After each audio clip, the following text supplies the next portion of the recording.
నమ శివాయ. భం భైరవాయ నమ. నమో రాజశ్యామలాదేవియే నమ. విధాత టీవీ ప్రేక్షకులందరికీ కాళభైరవుని అనుగ్రహం అందరిపై ఉండి మీరందరూ సుఖ సంతోషాలతో ఉండాలని మనస్ఫూర్తిగా ఆ భైరవుని ప్రార్థిస్తూ మీ విశ్వసాయి గురూజీ. ముందుగా మన యొక్క ఈ క్షేత్రంలో జరిగేటువంటి విశేషాన్ని మనం చెప్పుకుందాం. మే 16వ తేదీ వైశాఖ అమావాస్య ఒక అద్భుతమైనటువంటి రోజు. మనకి ఎన్నో పరిహారాలు ద్వారా సమస్యలను తొలగించేటువంటి రోజు. ముఖ్యంగా ఆ రోజు శనీశ్వర జయంతి. శనీశ్వరుని గురించి నేను మీకు చెప్పక్కర్లేదు. ఆయన ఎంత మనకి తోడుగా ఉంటాడో అంతే విధంగా ఇబ్బందులకు కూడా గురవుతూ ఉంటాం. అంటే ఏమిటి? పనుల్లో కాస్త ఆలస్యాలు జరుగుతూ ఉండటం, ఎదుటి వ్యక్తులు కలిసి రాకపోవటం, అలాగే ఎవరైనా సరే మన ఆరాన్ని బ్లాక్ చేయటం, దీనివలన అనేకమైన సమస్యలు. వివాహం కావలసిన వారికి వివాహ సమస్య, ఉద్యోగం కావలసిన వారికి ఉద్యోగ సమస్య, ప్రమోషన్లో ఎవరో ఒకరు వచ్చి ఆటంకపడటం, ఇలా అనేక రకాలుగా ఇటు వ్యాపారాలు కూడా నడక సాగుతూ ఉంటాయి. ఇటువంటి పరిస్థితుల్లో ఇటు ఏలినాటి శని ఉన్నా, అర్ధాష్టమ శని ఉన్నా, అష్టమ శని ఉన్నా ఏం చేయాలంటే ఆ శనీశ్వర జయంతి రోజు మన క్షేత్రంలో ప్రదోష వేళలో శని భైరవ రక్ష పాశుపత హోమం జరుగుతుంది. శని భైరవ రక్ష పాశుపత హోమం జరుగుతుంది.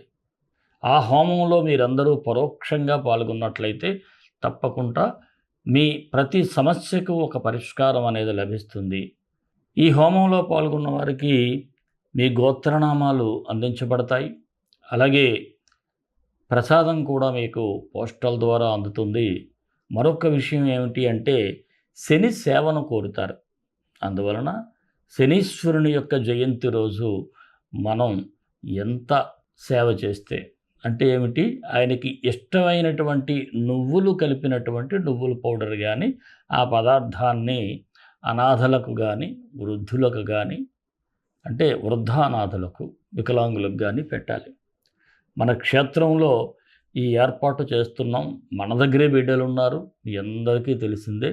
అందువలన అన్నప్రసాద సేవ కూడా ఆ రోజు జరుగుతుంది. మీ అందరి కోసం, ఎవరైతే పాల్గొంటారో వారందరి కోసం ఈ స్క్రీన్ మీద స్క్రోల్ అవుతున్నటువంటి నెంబర్కి మీరు అమావాస్య హోమం అని చెప్పి మీరు టైప్ చేసి పెట్టినట్లయితే తప్పకుండా వివరాలు తెలియజేయబడతాయి. అందరూ పాల్గొనండి, స్వామి యొక్క ఆశీస్సులు పొందండి. మరి రాశిఫలాల్లోకి వెళ్ళిపోదాం. రాశిఫలాల్లోకి వెళ్ళే ముందు ఒక చిన్న మాట. అందరూ మన ఛానల్ని లైక్ చేయండి. మీరు వీడియోలు చూస్తున్నారు, మీరు ఎన్ని లైక్లు ఇచ్చినట్లయితే అంత ప్రోత్సాహంగా ఉంటుంది. మన క్షేత్రంలో ఉన్నటువంటి హారతులు ఎన్నో నేను మీకు అందిస్తూ ఉన్నాను. మీరు లైక్ చేయటం ద్వారా ఇంకా అద్భుతాలు మీకోసం నేను చేయటానికి ముందుకు వస్తాను. అలాగే 10 మందికి షేర్ చేయండి. మన ఛానల్ ఎవరైనా సబ్స్క్రైబ్ చేసుకోకపోతే సబ్స్క్రైబ్ చేసుకోండి. మరి రాశిఫలాల్లోకి వెళ్ళిపోదాం. మేషరాశి మే 1 నుంచి 15 వరకు ఈ రాశి వారికి ఎలా ఉండబోతుందో ఒకసారి చూద్దాం. ఈ రాశి వారికి, ఈ రాశికి వ్యయంలో మేనరాశిలో శని కుజుల సంచారం ఉంది. దీనివలన కాస్త మిశ్రమ ఫలితాలు అయితే రాబోతున్నాయి. అయితే 12వ తేదీన కుజుడు మేనరాశి నుంచి మేషంలోకి, అంటే జన్మరాశిలోకి మారుతాడు. ఈ జన్మంలోకి వచ్చిన తర్వాత చాలా సమస్యల నుంచి గట్టెక్కేటువంటి పరిస్థితులు కూడా ఉంటాయి. మీకు కొంత ఇబ్బంది ఉన్నా తర్వాత అంతా మేలుగానే ఉంటుంది.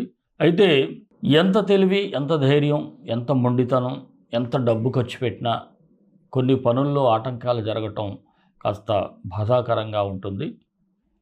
ఒక్కొక్కసారి కాలం కూడా కలిసి రావాలి అంటారు. అందుకే కాలం కలిసి రావాలి అంటే ఆ భగవంతుని యొక్క ఆశీస్సులు ఉండాలి.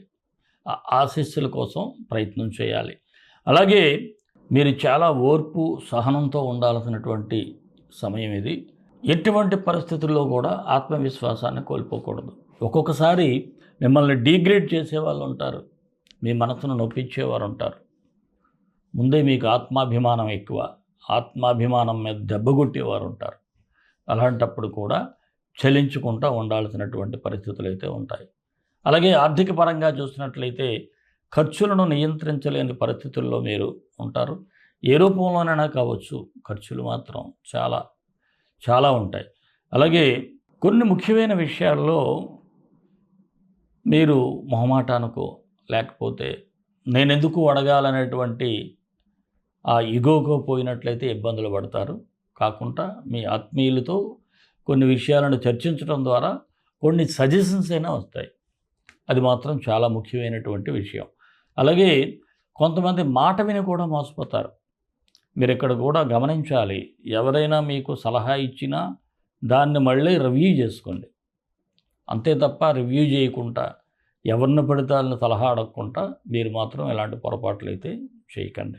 అందువలన ఎవరైతే మీ ఇంటిలో లేదనుకుంటే మీకు ముఖ్యమైన సన్నిహితులు ఉంటారో వారి ద్వారానే సలహాలు తీసుకొని ముందుకు వెళ్ళండి.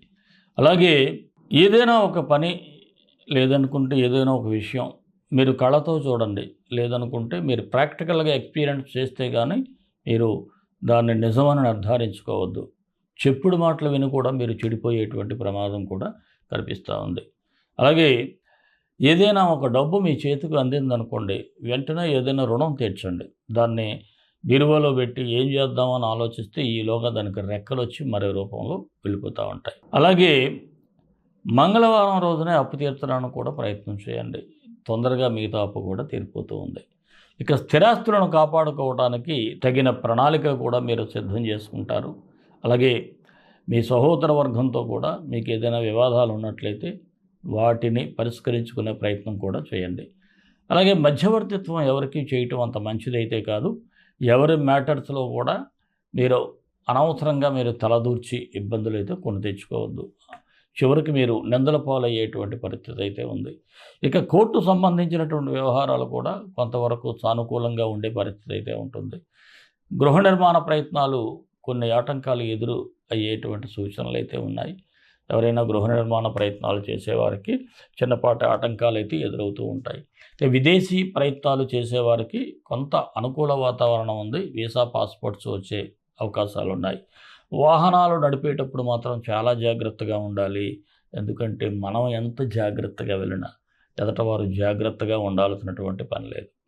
ఈరోజు మనం చూస్తున్నాం, ఎన్ని ట్రాఫిక్ రూల్స్ పెట్టినా జై జై జైమని వెళ్ళిపోతున్నాయి వాహనాలు. చాలా అందులో మన టైం బాగలేకపోతే మరీ ఇబ్బందిగానే ఉంటుంది. జాగ్రత్తగా ఉండండి. ఇక నిరుద్యోగులకైతే మీ ప్రయత్నాలు కలిసి వచ్చే సూచనలు అయితే ఉన్నాయి. అవకాశాలు చిన్నపాటివి అయినా ముందుగా వాటిని అందుకునే ప్రయత్నం అయితే చేయండి. రాజకీయ నాయకులకైతే చాలా కేర్ఫుల్గా ఉండాలి. కొంత ఆవేశం, చాలా ఆవేశం ఉంటుంది. ఆవేశంలో తొందరపాటు నిర్ణయాలు తీసుకుంటారు. అది కాస్త ఇబ్బందికరంగా ఉంటుంది. ఇక ఉద్యోగస్తులకైతే సాధారణంగానే ఉంది. మీ వల్ల మీ పట్ల మీ సహచరుల ప్రవర్తన కాస్త చికాకుగా కూడా ఉంటుంది. ఎందుకంటే మీ తోటి ఎంప్లాయీస్ కూడా మీతో వ్యవహరించే తీరైతే మీకు సరిగా నచ్చకపోవచ్చు. అలాగే ఏదైనా ఒక వర్క్ చేసేటప్పుడు కూడా ప్రెషరు పై అధికారుల నుంచి కూడా ఉండే సూచనలు అయితే ఉన్నాయి. కాకపోతే కొద్దిగా సహనం వహించాలి. 12వ తేదీ తర్వాత అన్నీ సర్దుకుంటాయి. వృత్తి వ్యాపారస్తులకైతే బాగానే ఉంది. కాకపోతే మీ దగ్గర వర్క్ చేసేవారిని నమ్మాలి. అలాగే వారిని చాలా ప్రేమగా చూసుకోవాలి. ప్రతి క్షణాన్ని కూడా అనుమానించాల్సిన అవసరం లేదు. అలాగని ఫ్రీ హ్యాండ్ ఇవ్వాల్సిన అవసరం లేదు. ఇక్కడ జాగ్రత్తగా ఉండాలి. అలాగే నూతన పెట్టుబడులు ఎవరైనా పెట్టాలి అనుకుంటే కాస్త ఆచితూచి అడుగులు వేయండి. లేదంటే వ్యక్తిగత జాతకాన్ని చూపించుకోండి. ఇక భాగస్వామి వ్యాపారస్తులకైతే అంత అనుకూలంగానే ఉంది. ఆదాయపరంగా కూడా కలిసి వచ్చే సూచన ఉంది. కొత్త అగ్రిమెంట్లు చేసుకోవాలి అనుకునే వారికైతే 12వ తేదీ తర్వాత సానుకూలంగా ఉంటుంది. Share market long term investments తప్ప ఏది అంత అనుకూలంగా లేదు. ఇక చిరు వ్యాపారస్తులకైతే శ్రమకు తగినటువంటి ఫలితం కనిపిస్తూ ఉంది. ఎక్కువగా మీరు ఏదో బద్దకించో మరొక రూపంలోనో మీరు మార్కెట్కి వెళ్ళకపోవడం జరుగుతూ ఉంటుంది. దీనివలన చాలా ఇబ్బందులు అయితే ఎదురవుతూ ఉంటాయి. కళారంగం, సినీ, టీవీ, ఇతర స్టేజ్ ఆర్టిస్టులు కానీ ఏ ఆర్టిస్ట్కైనా సరే మీరు ఎంత ఎఫర్ట్స్ పెడితే అంత మంచిది. అంటే ఏమిటి, ఈవెంట్ మేనేజర్స్‌ని కలవాలి తప్పదు. కనీసం వారికి ఫోన్ చేసైనా సరే మీరు తెలుసుకోవాలి. అలాగే ఆఫీసులకు కూడా వెళ్ళాల్సినటువంటి అవసరం అయితే ఉంటుంది. విద్యార్థులకైతే అంతా సానుకూలంగా ఉంది. అయితే సాంకేతిక పరిశోధనపై ఎక్కువగా ఇంట్రెస్ట్ పెట్టేటువంటి సూచనలైతే ఉన్నాయి. అలాగే ఎవరైతే స్కిల్స్ ఉంటాయో విద్యార్థులకి, వారికి తగిన గుర్తింపు అయితే లభించేటువంటి అవకాశాలున్నాయి. ఆరోగ్యపరంగా చూస్తే ఈ రాశి వారు కాస్త కేర్‌ఫుల్‌గానే ఉండాలి. ముఖ్యంగా అనవసరమైనటువంటి ఆలోచనతో మానసిక ప్రశాంతతనైతే కోల్పోయే సూచనైతే ఉంది. అనవసరంగా ఆలోచించి ఆరోగ్యాన్ని పాడు చేసుకోవద్దు. ప్రేమికులకైతే అంతా సానుకూలంగా ఉంది. మీ మధ్య మనస్పర్ధలు కూడా తొలగేటువంటి సూచన ఉంది. ఎవరైనా దూరంగా ఉంటే తిరిగి మీరు ఒకటి అవ్వాలనే ప్రయత్నం చేస్తే సానుకూలంగానే కనిపిస్తూ ఉంది. అలాగే ఈ రాశి వారికి అనుకూలమైన తేదీలు 8, 11, 15.